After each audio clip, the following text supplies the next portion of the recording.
How is it that you know that Brigham Young was the rightful successor to Joseph Smith and not somebody else? To me, one of the questions does come back to the Holy Temple. Joseph had made the Holy Temple central to his prophetic ministry ever since June of 1831, ever since identifying a temple in Independence, Missouri, and then building one in Kirtland, and then identifying one in Far West, and then building the Nauvoo Temple and administering the temple endowment ceremonies in the red brick store and the old homestead and the mansion house and Brigham and the 12.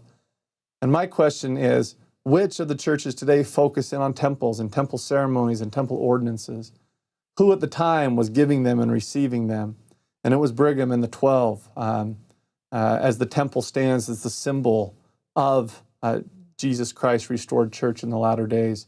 The temple and the authority and the keys to perform those ordinances are one of the major testimonies to me that the 12, and Brigham Young as the president of the 12, were the rightful ones to continue on the keys of the kingdom that had been given to Joseph and the ordinances therein. Well, speaking of succession in the church, how does succession in the church work? Just a brief primer, if you take a look at these graphics. When the president of the church dies, the first presidency is automatically dissolved now. There is no more first presidency. The first and second counselor are released. They most often are members of the Quorum of the 12, which, by the way, they don't have to be. One thing I want to make clear also is that Sidney Rigdon was never ordained an apostle. He was never part of the apostleship, which we assume that because today most often counselors are almost always apostles. But Sidney Rigdon, William Law, Frederick G. Williams, people like that were not apostles that Joseph called in the first presidency. So when the first presidency dissolves and these apostles retake their seats in seniority in the Quorum of the 12 now becomes the governing body, highest body in the church. And therefore, the president of the Quorum of the 12 apostles is the presiding high priest over the church. And Brigham Young, as the presiding high priest, as the president of the 12 apostles, as I mentioned, led the church for 3 years before they ever reorganized the first presidency. After John Taylor and Wilford Woodruff, they began to reorganize the first presidency immediately. So what usually happens then is that a motion is made that by somebody in the quorum that the president of the 12 should be sustained as the new president of the church. That is then voted on, and then they lay their hands on their head. Usually this is from the church. After a discussion, a formal motion is made and accepted by the Quorum of the 12. If a motion to reorganize the first presidency is passed, the Quorum of the 12 unanimously selects the new president of the church. The new president chooses 2 counselors, and the 3 of them become the new first presidency. Throughout the history of the church, the longest-serving apostle has always become the president of the church when the first presidency has been reorganized. Following the reorganization of the first presidency, the apostle who has served the second longest is sustained as the president of the Quorum of the 12. When the second longest-serving apostle has also been called in the first presidency as counselor, the third longest-serving apostle becomes acting president of the 12, which is what we have currently in the church with Russell M. Nelson as president, Dallin H. Oaks, who is technically the president of the 12 in the first presidency, and therefore M. Russell Ballard is the acting president of the Quorum of the 12.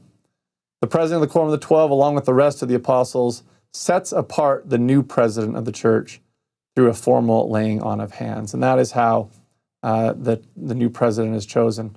I love that idea because, in essence, it's saying that the way we get a new president of the church is, number one, through life and death, through who serves within the Quorum of the 12 as the longest tenured apostle, when they become the senior apostle through years of service and therefore the president of the 12.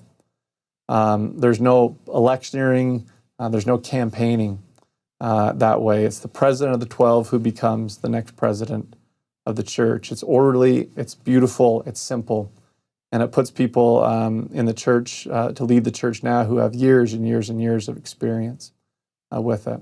Well, the other thing I want to touch on in this video are some of these other people who chose not to follow Brigham and the 12 West.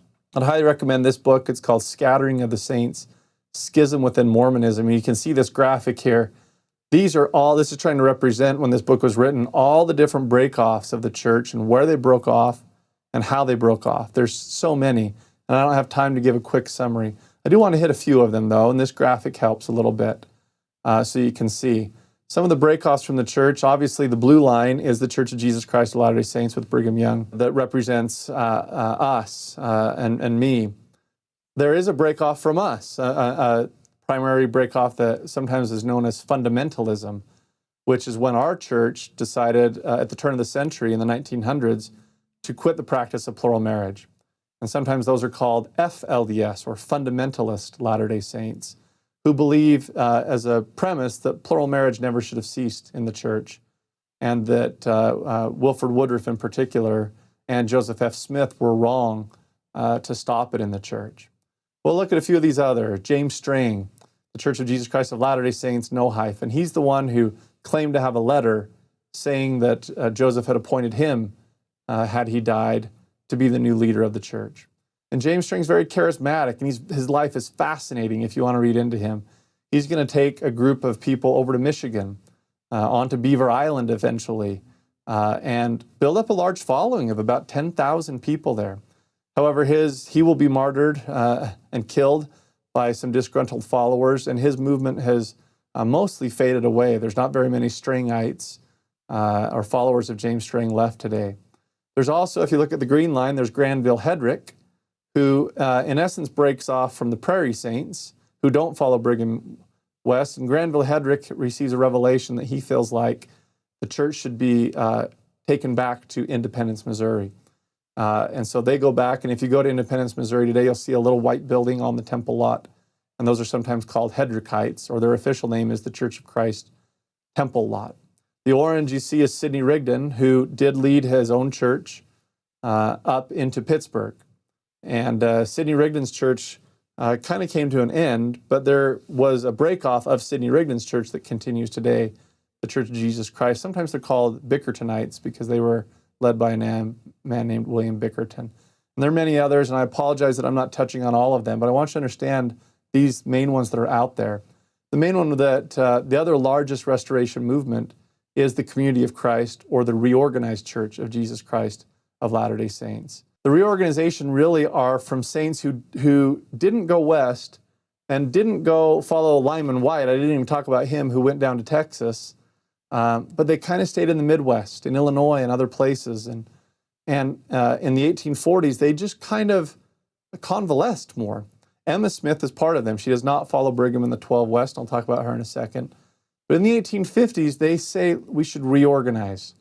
We should regather. We should regroup. And two men, Jason Briggs and Zenas Gurley, are usually the ones credited with beginning the reorganization. Usually around 1852 is the year.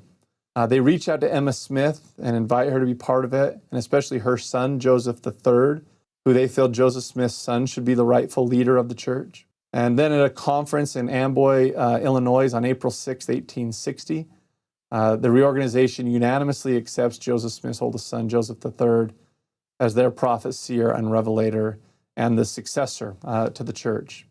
Today, the Community of Christ is an international church that has a few 100,000 members, and their mission is, quote, to proclaim Jesus Christ and promote communities of joy, hope, love, and peace, end of quote.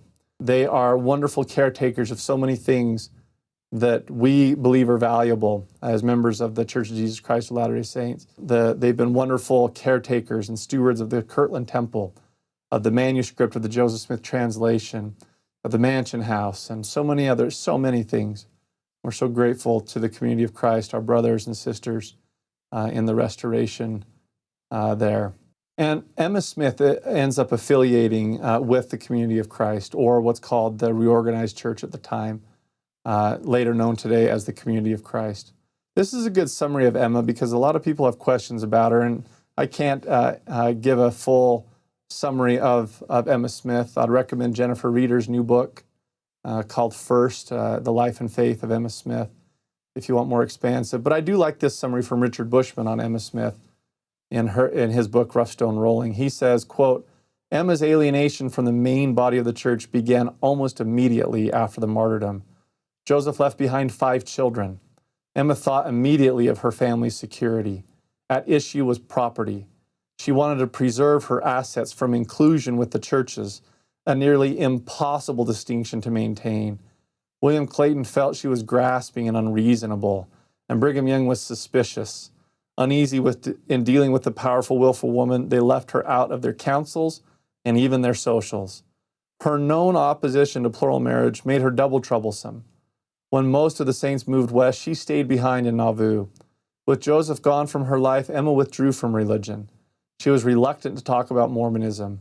Eventually, the Reformed Mormons who ran the reorganized Church of Jesus Christ of Latter-day Saints, made up of saints who had not gone west, persuaded Joseph III to take the leadership. Emma joined but never took a leading role. I think it's important to say that Emma Smith was faithful to her testimony of Joseph Smith, his prophetic calling, the Book of Mormon, and the Restoration, her entire life, even though she admittedly didn't follow Brigham, didn't believe in Brigham as in his prophetic ministry either, and that they had problems with each other. But it's important to know that Emma Smith was faithful to what she believed was true and held true in particular to her testimony of the Book of Mormon and the Restoration as a whole. Well, let me just conclude, returning back to Brigham Young as we end. Brigham Young is sometimes he's called the modern Moses. He's going to end up leading roughly 70,000 saints westward. There's a statue of him at the U.S. Capitol where they call him one of the world's great colonizers. And Brigham Young, I mean, I just want to end with a few quotes just to understand him.